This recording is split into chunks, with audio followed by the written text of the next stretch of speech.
गेलं आहे त्याचं पुन्हा वेगळ्या तऱ्हेनं मला विश्लेषण करण्याची गरज नाही. आपल्याला माहीतच आहे आज आपण महाशिवरात्रीच्या निमित्तानं जमलेले आहोत. एवढंच नव्हे तर बापूराव साठेंच्यासारख्या एका आदरणीय व्यक्तीला आपण सन्मान, त्यांचा जो काही आत्तापर्यंत जे कार्य त्यांनी केलं त्यांना कुठंतरी का विना त्यांच्या मनात काय होतं ती माहिती मी थोडक्यात सांगणार आहे आणि मग पुढे जाणार आहे. पण आज सावरकरांचा आजचा म्हटलं तर आपल्या दृष्टीतनं आत्मार्पण केलं, मग त्याबद्दलही थोडंसं बोलायला पाहिजे म्हणून मी फक्त अगदी थोडक्यात सांगतोय, पण त्याच्यात खूप अर्थ आहे एवढं लक्षात घ्या. पारतंत्र्यात या देशाला सावरणारे कर कधी कळलेच नाही. पारतंत्र्यात या देशाला सावरणारे कर कधी कळलेच नाही. संघटक, साहित्यिक, सुधारक, हिंदुत्वनिष्ठ तरीही विज्ञाननिष्ठ असे सावरकर पण कधी कळलेच नाहीत. सुनीते जाणणाऱ्यांना सेनानी दिसले नाहीत. सुनीते जाणणाऱ्यांना सेनानी दिसले नाहीत. हिंदुत्वाला डोक्यावर घेणाऱ्यांना पददलित कधी कळले नाही. पोथीनिष्ठा असणाऱ्यांना विज्ञाननिष्ठा पेळली नाही आणि समर्थकांना समाजभूमिगत संधी साधता आली नाही. सावरकरांचे अनेक अनुयायी होते पण ते पुढे त्या पद्धतीने जाऊ शकले नाही, हेही मान्य करावं लागेल. पण आज दहशतवादाने पोखरलेल्या देशात आणि जातीपातीने तुटलेल्या समाजात लांगुलच्या नात अडकलेल्या भोंगळ राजकारणात सावरकरांचे विचार पोचवणं ही काळाची गरज आहे.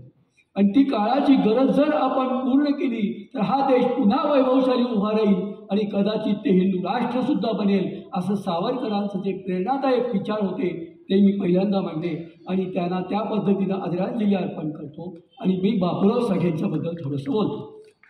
बापूराव साठे ही व्यक्ती कशी होती? एक अक्षरशः अगदी हडकुळी, त्याच्यानंतर एक वर टोपी आणि कायम रस्त्यानं फिरायचे आणि बऱ्याच पत्रकार म्हणून ते काम करायचे. आणि पत्रकार म्हणून काम करत असताना त्यांना सावरकरांचा म्हणजे त्या काळामध्ये अत्यंत चांगल्या तऱ्हेनं ओळख झाली आणि ते त्यावेळेला हिंदू महासभेचे काम करायला लागले. आणि हिंदू महासभेचं काम त्यावेळेला कुणी पैसे देऊन करत नव्हतं. कुणाकडनं ती 4-5 रुपये घ्यायचे, 10 रुपये घ्यायचे, कोकणात जायचं, तिथं सावरकरांचे विचार लोकांच्यापर्यंत मांडायचे. अशा तऱ्हेनं अनेक वर्ष त्यांनी काम केलं. मग त्यांना लक्षात आलं की आपण केवळ या लोकांच्यापर्यंत सावरकरांचे विचार पोचून उपयोग नाही आहेत, तरुणांच्यापर्यंत जेव्हा हे विचार पोचतील तेव्हा ते खरे असतील.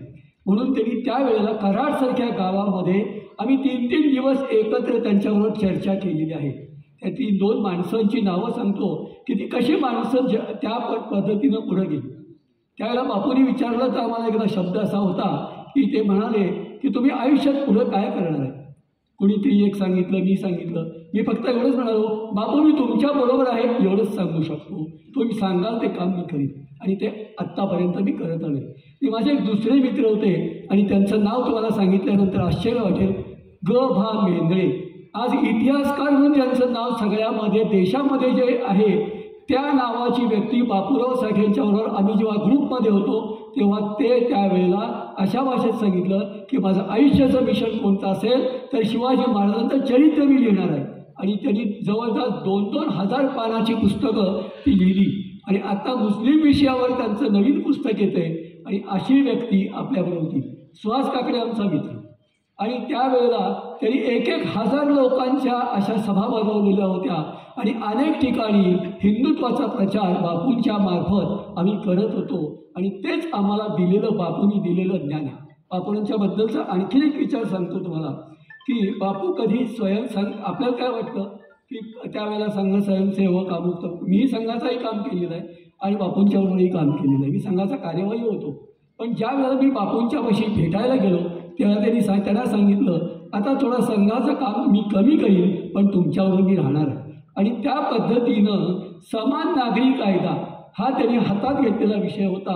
आणि त्यावेळेला संघामध्ये त्याच्यावर फारसा विचार होत नव्हता. तर बापूरावनी संघामध्ये गेले आणि तिथे एक मीटिंग घेतली आणि समान नागरी कायद्याच्याबद्दल त्यावेळेला बाळासाहेब देवरसांना ती गोष्ट पटली आणि बाळासाहेब देवरस हितन्या संस्थेमध्ये आले आणि त्यांनी त्या पद्धतीनं आपल्याला छान उपदेश केला. ती अजूनही आठवड्यांची आहे.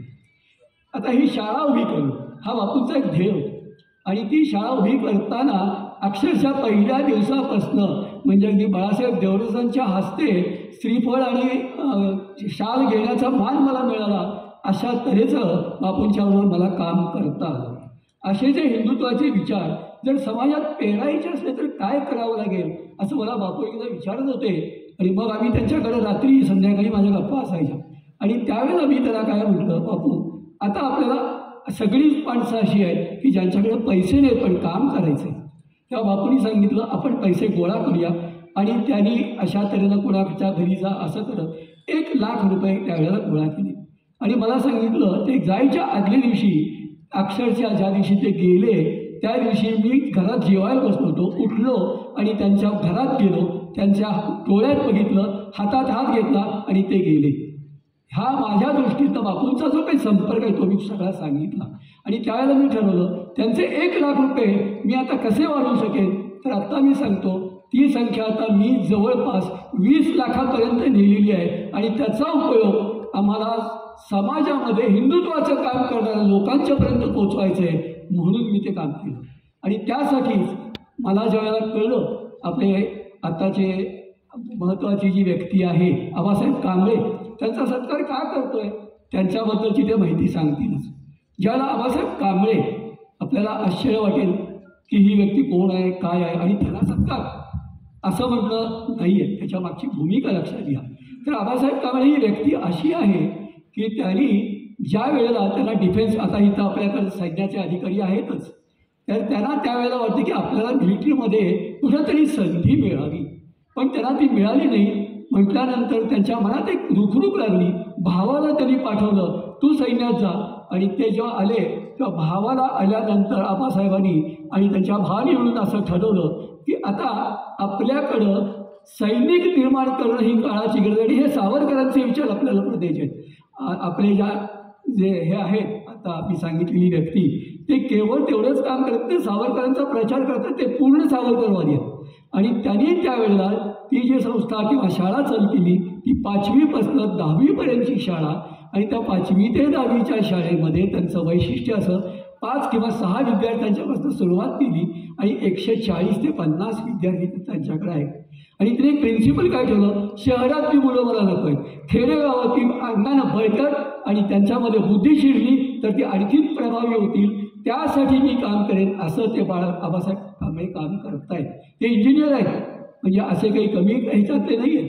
अशा व्यक्तीचा त्या निमित्तानं बापूंना आमच्या मनात होतं. मी ह्या वर्षी असं ठरवलं की बापूंच्या नावानं एक आपण ह्या दिवशीच आपण लोकांना काहीतरी का विना अशी प्रेरणा द्या की जी व्यक्ती उत्तम काम करते त्याला पुरस्कार द्यावा. म्हणून मी आज विनंती करतो की आबासाहेब कांबळेंनी पुढे यावं आणि आपण त्यांचा सत्काराच्या बद्दलचा आपण विचार करावा.